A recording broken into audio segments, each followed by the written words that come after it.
Stories stir the soul. Stories reveal. And stories heal. In this podcast, we will give you an inside look at someone who's had a life-changing breakthrough. Real people, real stories with real breakthroughs. As a health and wellness expert and coach, and Todd as a men's mentor, we've seen firsthand what God can do when it comes to a breakthrough. So lean in, listen well. This could be your biggest breakthrough.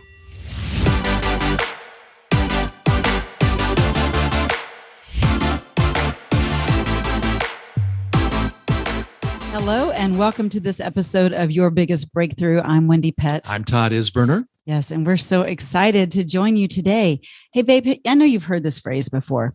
And yes, I'm setting up the stage for the show. Y'all know how it goes. But absence makes the heart grow fonder. And we've experienced actually our own times of distance and absence with individual travel and even actually earlier in our marriage when we were living away but together. Away but together. That's an interesting phrase. I'm not quite sure people understand that, but I think you're talking about when I had a home and you had a home and we went back and forth until Keegan graduated. That's correct. Because, it was complicated, but it worked. We made it work. Yeah. But we survived it. Praise God. You survived. Now, that's an interesting term that you would use. Survived it, huh? Meaning like what? There was a lot. Are you trying to tell me something? No, I mean, it worked out. It was great. We ended up, not just surviving, but thriving it. Yeah. I would say definitely. Yeah. And how does that lead into today? Well, it leads in because our guests have an interesting story. James and Sana Newcomb they're going to share not only their faith story and their love story, but how to keep love alive and thriving even while miles apart. And I don't mean just like, Todd and I were an hour apart. Yeah. I'm talking thousands of miles apart.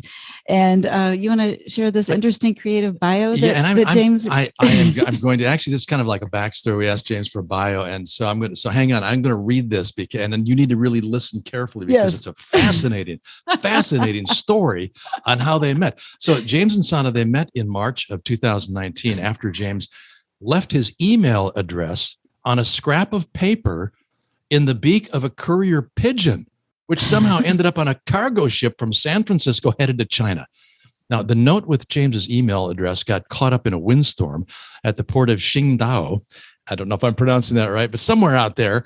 And it landed precipitously on the football field at BUV, where Sana was leading a group of amateur Tai Chi enthusiasts during their morning routine prior to beginning the day's courses.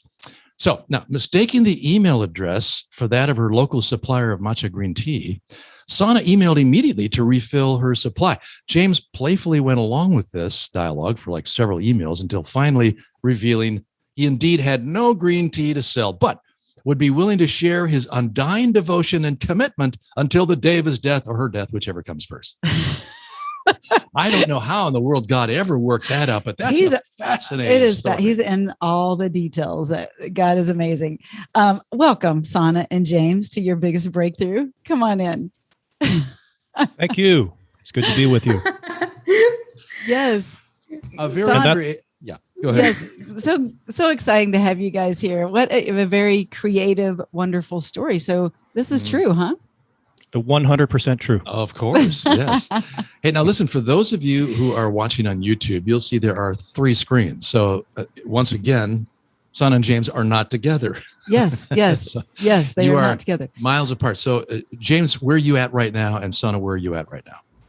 I am at my home in Virginia Beach, Virginia, and Sana is at her apartment, our shared apartment when I'm in Vietnam, in Eco Park, which is right outside of Hanoi, Vietnam. Yes, right. Which is a beautiful area. I have looked online and wow, it's beautiful. Well, we are so excited that you're here and we want to hear the real story. I mean, there may be some dabbles of some truth in there, but James, you're a creative writer and you are incredible in so many different ways. You actually help us with our podcast. And so we're grateful. You help us with the editing and some of the creative show notes. But we wanted to bring your story to light because it's unusual, it's unique, and yet I think it's going to offer our listener just a beacon of hope, actually, within their own lives. Now, they may not be living separately from their loved one, but there may be some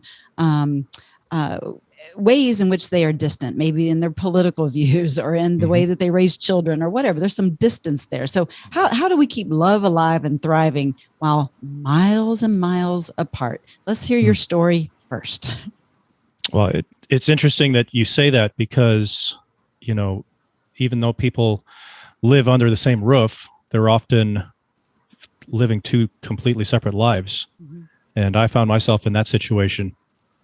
I was in it was a marriage that no one was surprised when it was announced that we were going to be separating and eventually divorcing, because we just, looking back, we never really became a true husband and wife.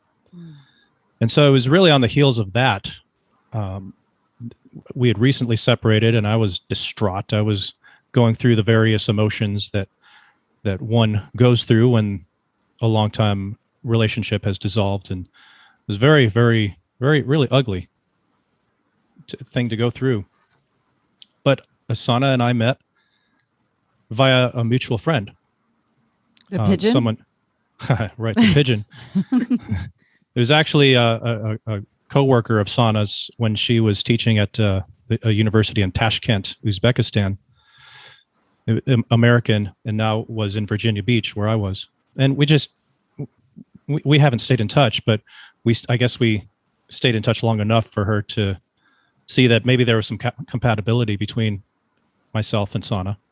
And so she just introduced us and basically said, James, I think you might like Sana. And she said, Sana, you might like James. And we exchanged emails. I've just got to stop you there, James, because so what was your first reaction? I mean, you've come from a broken marriage, and it's not like you're out on the dating scene and somebody suggests to you might maybe want to meet her. So what was your first reaction? Like, is somebody trying to set me up? Do I really need it? I mean, just emotionally and mentally, how did you react to that when someone was looking to get you introduced to Sana? Well, I was in a state of mind where I was open to a new relationship, because I have a son who's now 7 years old, and I didn't want my son to look at his parents and say, this is what marriage is. I didn't want him to look at that brokenness and say, this is marriage. He's going to grow up thinking, this is what marriage is, and he's not going to want anything to do with it. And so part of me, I commend you, because I think that is sometimes overlooked when couples go through a tough marriage and end up divorcing. Yeah. It's tough to know how to put your child first. So I mean, I just love the way you handle it. Now I have to ask Sana though, the same question. Sana, when this friend was thinking it'd be good for you to meet James, what was your first reaction? Were you out looking for somebody? Were you waiting for somebody? What was that like? Well, I pretty much, when I was in my early 20s, kind of planned how I want my life to go when I am on late 20, 30, and I'm becoming 40. And I always kept on telling to my mom and my sister, when I'm 35 to 40, I have to get married and have my own kid.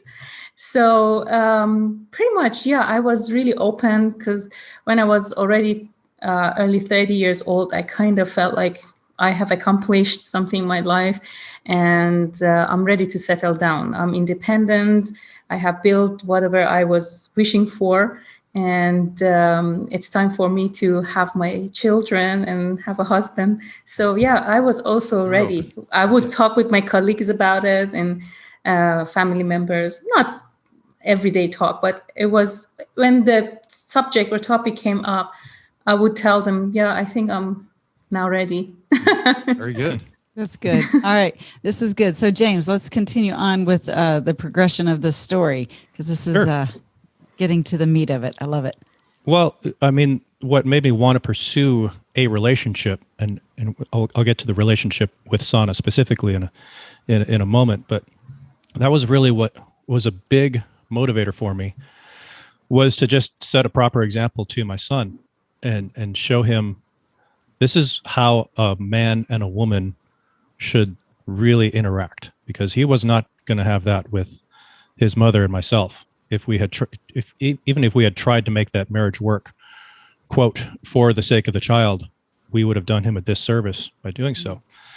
And so now that it was, for all intents and purposes, over, that was the biggest motivator for me to get back on the scene, so to speak, or entertain the idea of another relationship. Was I wanted to set a good example to my son. Now, when I met Sana, our first conversation on the phone, we had exchanged a few emails, and then we had a phone conversation. It was unremarkable. It was not memorable. Sana, are you hearing this? Unremarkable. It's true. Did you guys, before you actually met in person, did you share photos too, so you kind of had a little idea of what each other looked like? Oh, of course. Mm-hmm. Okay. Yeah. This is the 21st century, Todd. Yeah, hello. I didn't know if you were trying to keep like a mystery or a surprise. All right, so you're sharing photos, you're sharing emails, and like you said, it was unremarkable. Okay. No, you're actually right, because I was a little bit reserved, and I was thinking, should I share my picture or let my colleague or my friend, share some pictures? Yeah. Because I'm from a culture where you don't openly talk with men and immediately share photos of you because you're a woman. You're not supposed to do that. Yeah, let's put a pin in that real quick, Sana. So let's talk about your culture quick, so people have an idea of your background. Mm-hmm. I was born in Iran. My mom is from Iran. My father is Indian. And of course, I'm a third culture kid because my mom and dad, they live different countries. And I have grown up with different settings, different backgrounds and cultures.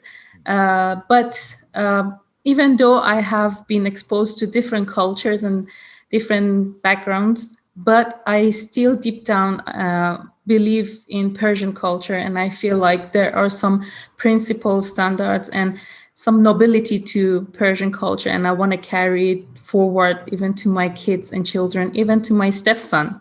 Mm-hmm. And as part of that, women are not supposed to have boyfriends or openly chat and talk with other men. Right. But at the same time, like I said, I was educated in British and American schools and universities, and I'm an open-minded person. And I was in an age where I have accomplished something in my life. So my parents would say, she's adult, she can make decision on her own. We respect your decision, and off you go. Decide what is best for you, and we support you in that. So it could have been a little awkward just sort of getting used to that because of your cultural background. I love the term you use, Persian nobility. Man, could we use a dose of nobility in our cultures today? All right, so James, let's go back to the story now. You're exchanging emails and photos, and where do things go from there? Our first video chat was about 2 weeks or so after our first unremarkable phone call. Mm-hmm. And that's when we really hit it off. I think we just stayed on the call for like 4 hours, and neither of us wanted to leave. And I was in Virginia Beach, she was in Hanoi, and it was night for her, it was morning for me. And I finally had to go to like a choir practice or something at the church where I attended. So I had to go, but I think it was that moment that I realized, man, you got to make getting this girl, your wife, your top priority. Wow. And she will tell you, I was the master salesman. I stayed in her head, would not get out of her head, and I would not leave any room for any potential suitors to show any interest or allow her to show any interest in them. And how did you do that, James? Yeah, how'd you stay in her head? Because there might be somebody listening that, I kind of like that strategy. Those sales strategies. It would be every time I would pick up my phone, I would just send a little message on WhatsApp saying, "You're beautiful. You're gorgeous. You're amazing." The equivalent of whispering sweet nothings into a woman's ear. But the point was to stay on top of mind in her mind. And seeing how I'm in the podcasting field, I started a private podcast feed for her ears only. And I think that more than anything brought us together. And we do our own little podcast now for 3 listeners, and they like it. And but more importantly, it brings us together, and we've had to rely on I guess not the physical touch and the physical presence for, I would say, half of our marriage, and probably half of our relationship has been from a very long distance. I have to say, all of a sudden, I just kind of got hit with you talking to Sana and having a private podcast channel, and you hearing Sana, James in your ear. It's so much like God speaking to us. I mean, not you, James, being God, but you know what I mean? Like he wants that intimate relationship with us, and the auditory way is I mean, when we're still and we're quiet and we can really hear God's voice, it's so beautiful, right? And you do become more intimate when you are hearing in that fashion. And so I think that's interesting, James. Sana, how did you respond to James? Sweet nothings. Yeah. What was that like for you? It was a little bit too much. Yeah, I was going to ask. Sometimes I was working and I felt like, why continuously? It's coming, the message. But to be honest with you, all those really help. The really striking point where I thought I'm really in love with James is I have observed him really closely and how he take care of his son, the love he has for his son. In that moment, I told myself, I am soon to become 40 years old. I'm going to have at least a couple of kids with him, the person I'm going to marry. And who knows, God can one day come knock the door and say, Sana, your time is up. And I need to have somebody whom I can trust, who will be able to take care of my kids and be a stronghold that I can always cling to. And James showed that through how he cares for Gabriel and how he's committed to his relationship with him. I think that's beautiful because that's a common ground for what brought you two together was Gabriel, really. And the way in which James wanted to show Gabriel a healthy relationship, and then you seeing him interact with Gabriel just made you even fall more in love with him. And I think that's beautiful. Right. Yeah. It's sorry. And one more thing I want to mention. Even before me and James, we start talking, it was, there's this music called, honey, what is it? Ode to Gabriel, something? Gabriel's Oboe. Oh, right. Gabriel's Oboe. I kept on listening to this song music over and over again. And when I met James, when James said, my son's name is Gabriel, it kind of made me just quiet. It feels like God was telling me there is a Gabriel name going to come to your life and you're going to love each other and enjoy your company. And it is true. Me and Gabriel, we have this special relationship only from far on the phone camera.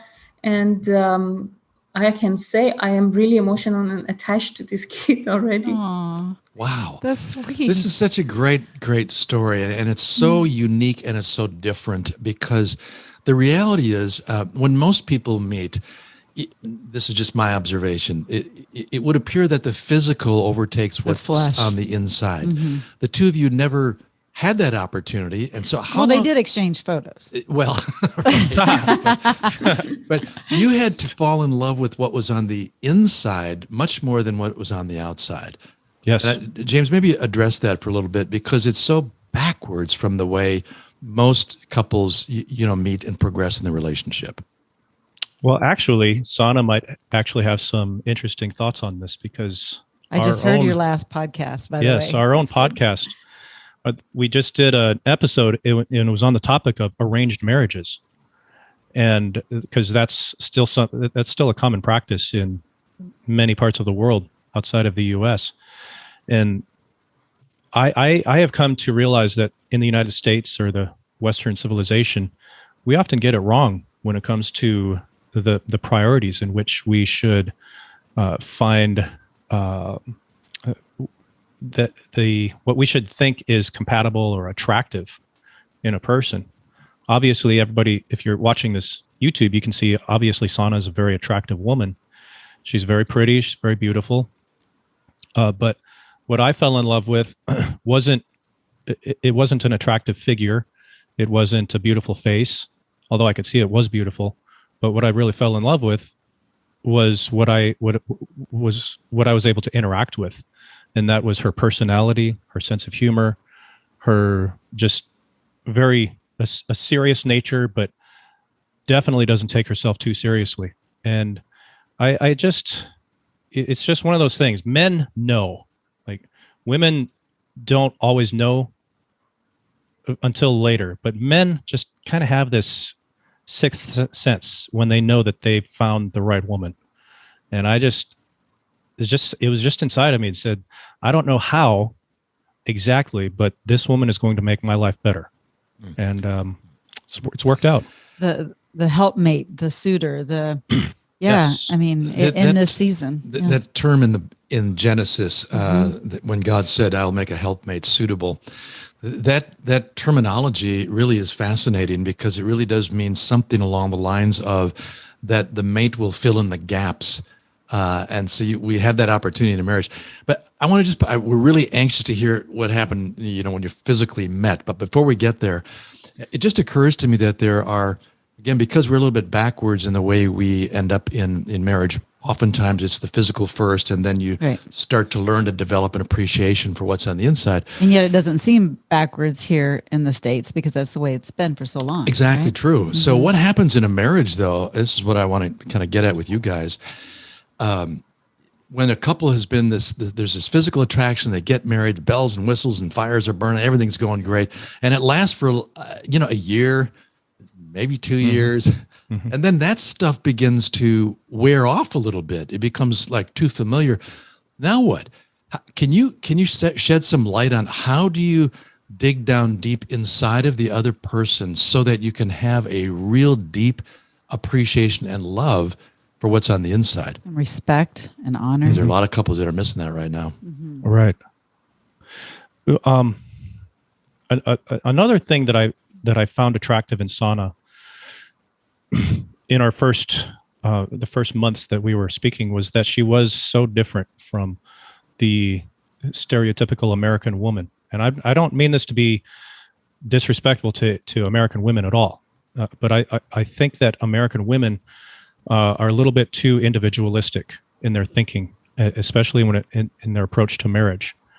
I think that they think I have my own rights and I have my own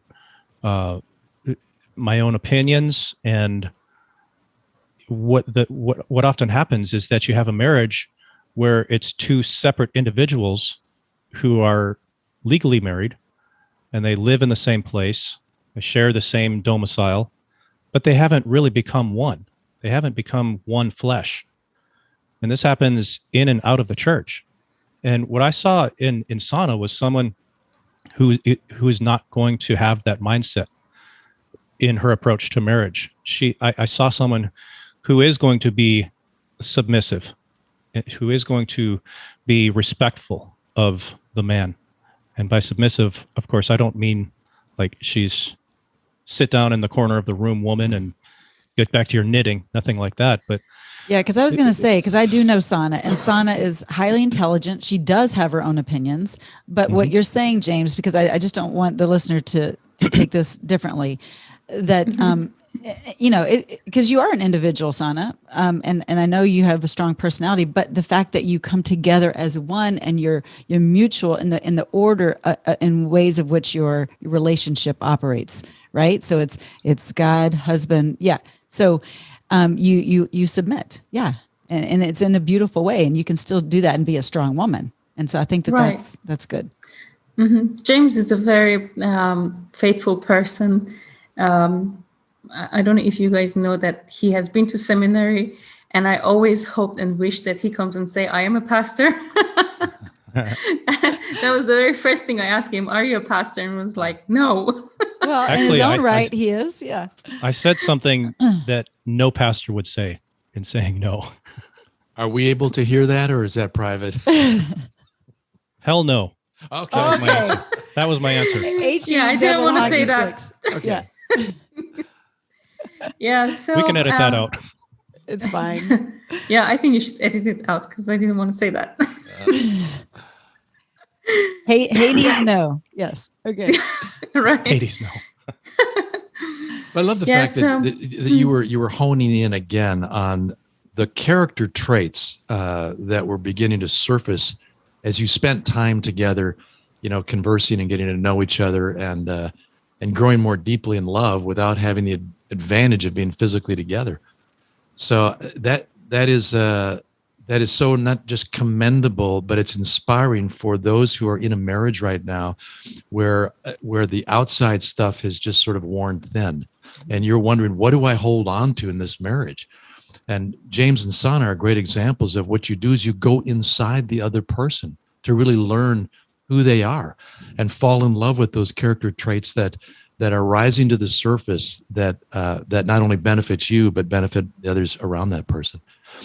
Okay, can we get to the big moment? Now, how long were you in this kind of relationship, and where did things go? Well, we met in March of 2019, and then I flew to Hanoi in August of 2019 for the first time. So you had a number of months just developing this relationship apart from each other, apart physically. Yes. And I spent about 6 weeks in Hanoi and then came back to Virginia and then went back to Hanoi in January of 2020. And you might recall that was the beginning of this little virus. I don't know if you heard about it, COVID. Have you heard of it? Heard about it. So wow. that kind of put a wrinkle in my plans to come. I was going to be there for about maybe 2.5 months. That ended up being 7 months, just because it just seemed so crazy with everything going on. Mm-hmm. I ended up staying there, which was a blessing in many regards.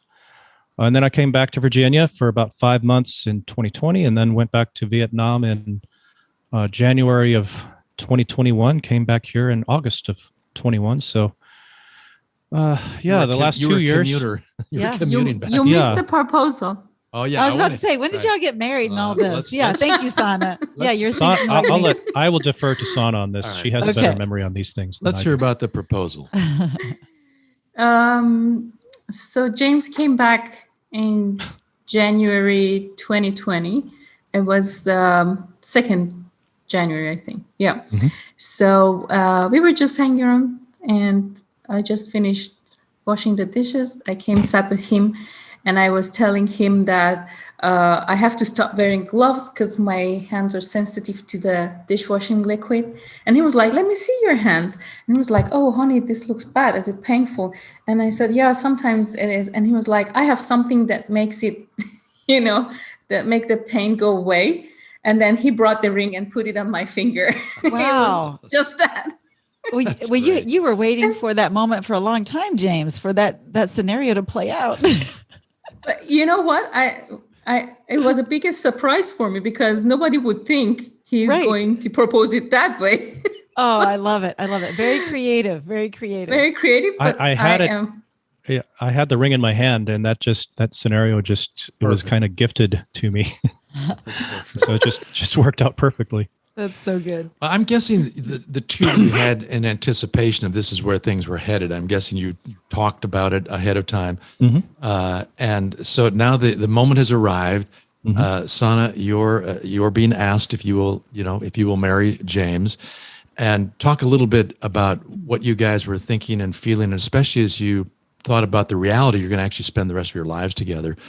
And yet you're still going to be separated. You both knew that was coming, right? Mm-hmm. So, but Todd, let me tell you, it was not asking whether you will marry me. It was like, hey, woman, you have no choice but to marry me. Drag you by the hair and pull you with a club. Caveman style. That's confidence. Yeah, and then the courier pigeon came into the room and solved it all. Oh, goodness. So you're anticipating spending this life together, but you knew a separation was still ahead of you because James had to come back to the U.S., Sana wasn't able to come. So how did you walk through and talk through that? Because you weren't able to get your visa, and it's been a long time working on that. Well, this whole visa and the first year of our marriage was unlike the first year of any marriage. I can go on a limb and say our first year of marriage was very, very different. We got married in Taiwan in January of 2020 and came back to Vietnam. And there was this whole process of getting your marriage legalized in Vietnam. And because of COVID, we were supposed to get a health check of some sort, or a mental health check to make, I guess that's the way they do it there. They make sure that you're not crazy. Oh. That's just their procedure. But we couldn't get into any of these hospitals to do any of this stuff because all the hospitals were closed off for COVID. And we had someone that we had trusted who had befriended us, said that she would help us get our marriage license in Vietnam, and she was going to do all the translating for us. And it turned out that she was taking advantage of us, trying to get money, like thousands of dollars, wow, for us, which she was going to pocket. We ended up finally getting someone who does some work for our visas and getting our some of the stuff with our passports. She just 3 weeks later, she gets us our marriage license. And so we're dealing with all of this betrayal, all of this adversity.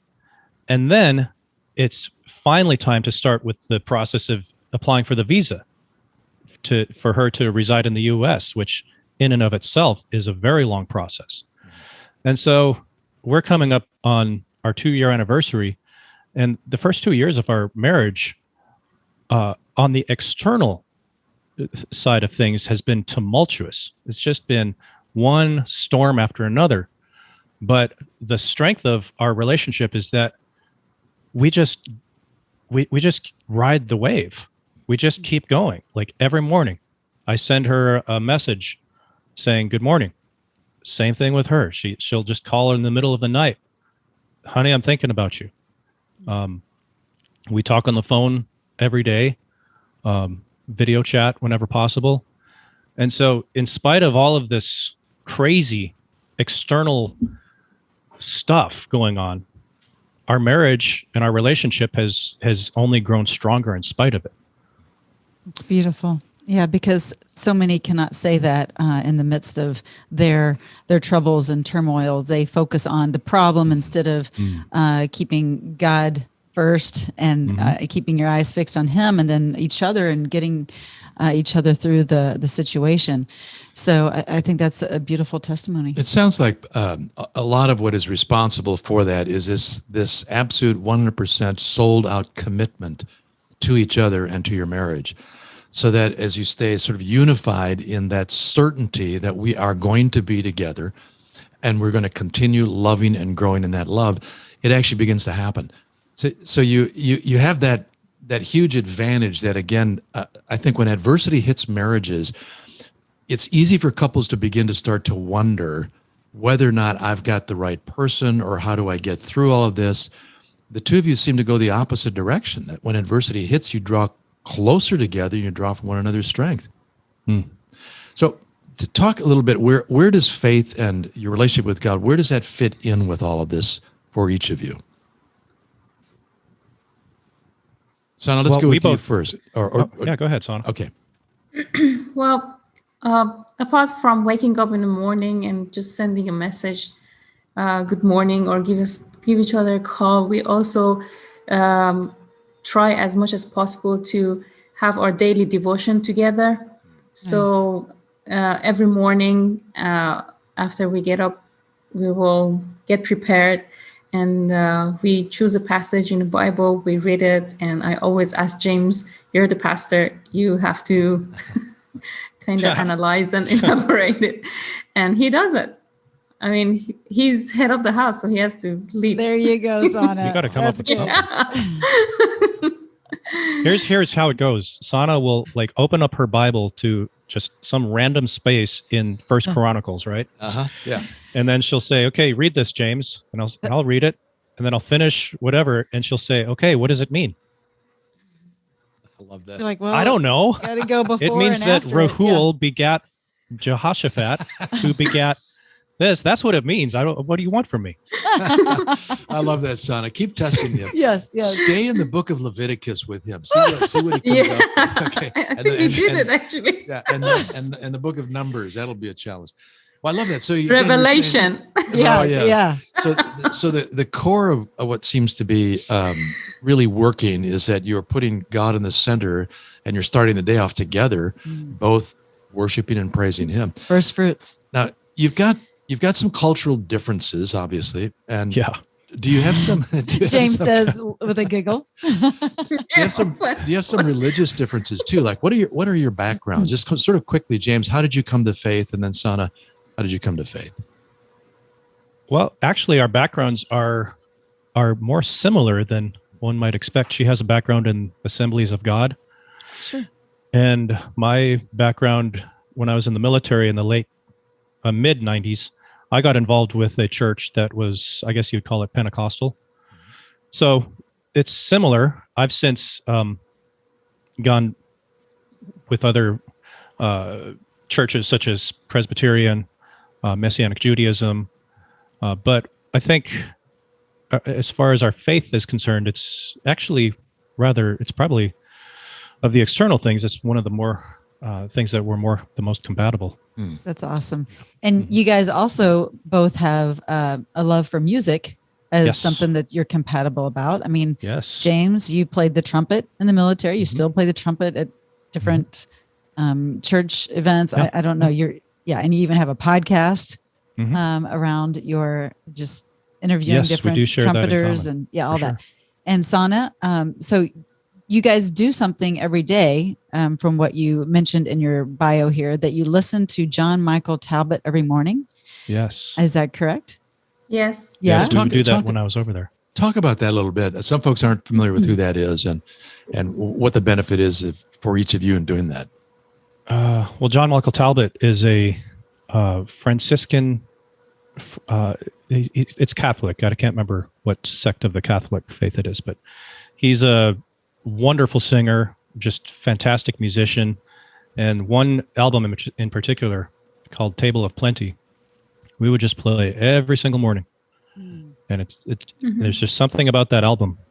It's got Be Not Afraid. It's got the, I can't remember all the songs right now, but there's just something about that one album that just brought so much peace, so much serenity into our house. And we would just, every single morning, we'd basically listen to the album as we were doing our stuff, getting ready for the day.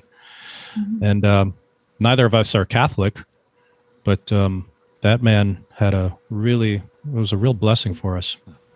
I love hearing that.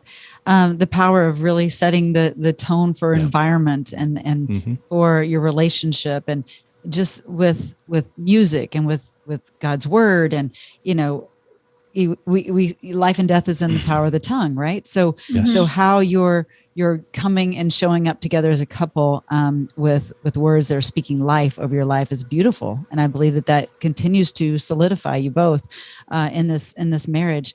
So, what would you say? Oh, you have no. Go ahead. No, okay.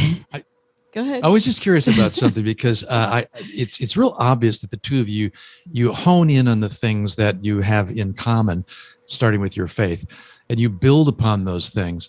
But adversity is adversity, and differences are differences, and you're not compatible in every single thing. You've got cultural background differences and other things going on. So we're getting the idea of how you handle those things that you can celebrate that you have in common. What do you do about those things that are different between the two of you?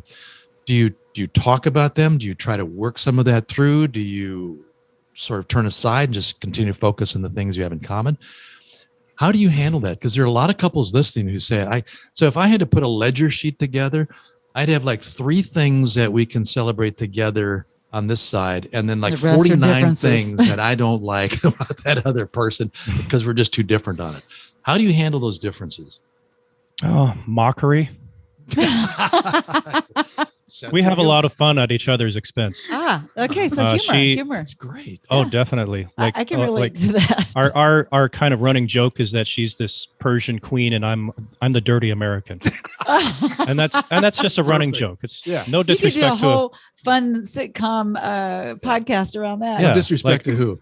Right. Our running joke is that between the two of us, we speak 8 languages, and people will ask, "Well, what languages do you speak, James?" And I'll say English. And so, Sana, she's highly educated. Yes. So if there's one thing that has brought, I guess, I don't know if tension is the right word, but highlights the differences between us. It's definitely the cultural things, different expectations that both of us have when it comes to marriage. She has certain things that she was raised to believe. This is the way that a man treats a woman, and I wasn't raised that way. And so we've had to. So she's teaching you a thing. Yeah, too. she's teaching me a lot. Believe me. And so we've had to just have a spirit of understanding and grace, and just I want to know what she expects and what makes her happy and what makes her feel treasured and loved. But I didn't know that. I came into this ignorant of what she expects with her cultural expectations. So, I think in most marriages, people come into the relationship ignorant, not knowing. Yes. And so that's the whole point of us having this conversation is to get to know one another on a deeper, intimate level. And so, Sana, with you being highly educated, and you're teaching, you're doing all these wonderful things in the community. And I mean, can you tell us a little bit what maybe some of your friends think of your and James' marriage and how you're handling it all? I'm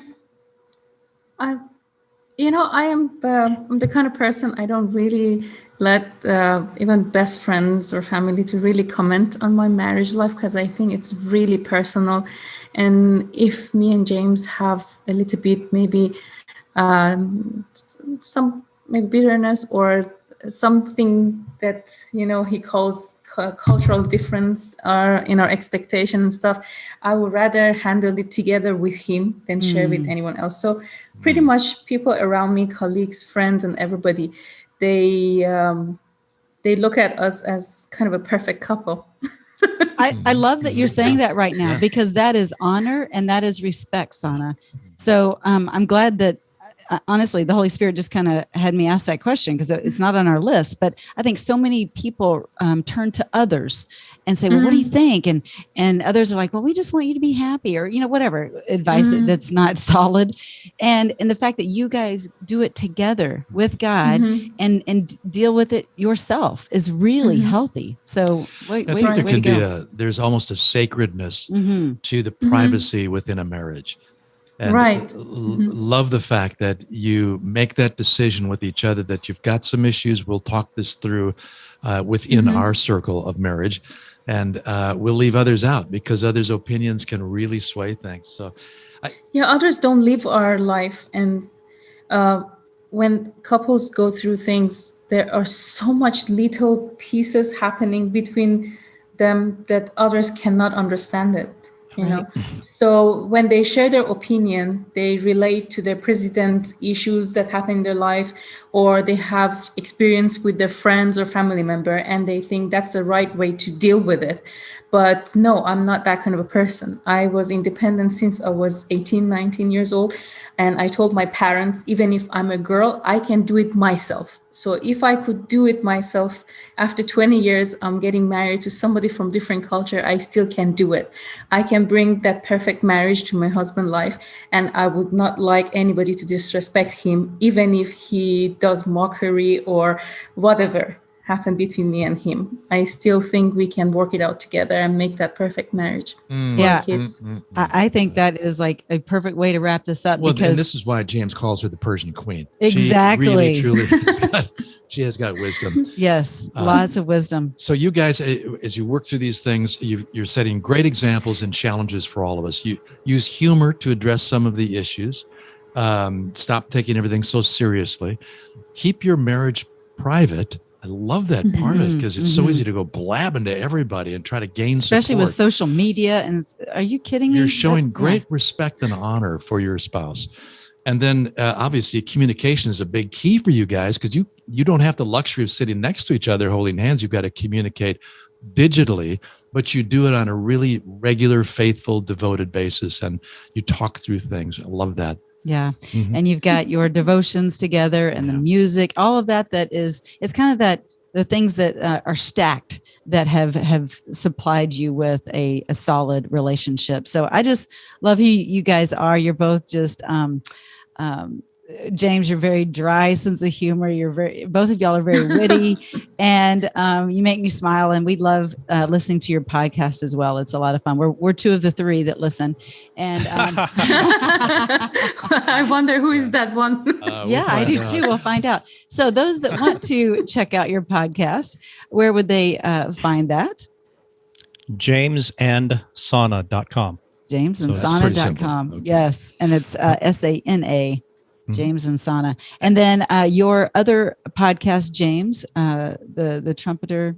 Oh, sure. If there's any trumpeters out there that want to learn more and appreciate what they're doing, it's trumpetdynamics.com.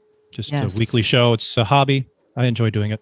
Yeah. All right. Someone is wondering, well, they seem like such a wonderful couple. Are they ever going to be able to actually live together? What is the current status? Because some folks may want to pray for you guys and just get a little heads up on where things are headed. Yeah, well, I'm working on the website to get people aware and apprised of our situation if they want to follow it. The website is under construction as we speak, but by the time this goes live, it'll be functional. But right now, we're kind of playing cat and mouse with the National Visa Center in Vermont, and they're basically asking for documents that they already have. Then you wait a period of weeks, and then they ask for another document that they already have. And so that's a challenge in and of itself, dealing with the government and the speed at which they move. So right now we expect it will be approved. I don't expect there's going to be any obstacles or any. There's not going to be any doubt of the sincerity of our marriage once we actually have this interview at the consulate in Ho Chi Minh City. But we just have to wait. Yeah. And so I'm here taking care of business that has to get taken care of. She's over there. And so this is just where we're at. It's the hand we've been dealt, and we're just playing it. Yeah. Well, it's a beautiful love story, and it offers hope for those that may even have a relationship where maybe someone travels for a living quite a bit or whatever, that you can still grow deep in love and have intimacy even while on the road. And so there's always hope. And I just love you both. And we wish you both the best, and we pray for y'all and believing and standing in the gap with you that this is going to happen quickly, that you get this visa, Sana, and that you two are united, and then we can all have a big party. Yeah. Yes. Well, amen. Amen. Yes. We appreciate your support, and it's been a pleasure getting to know you, watching you two grow in your show over the last year or so, and it's just wonderful. So thank you. Congratulations God bless to you both. guys for your thank you so much success. Yes. Thank you. Appreciate y'all. And those of you listening, if you enjoyed the show, please give it a like and maybe share with someone else, because James and Sana's story might just resonate with you or someone that needs to listen. So thank you for tuning in, and we appreciate you. We'll catch you next time on Your Biggest Breakthrough.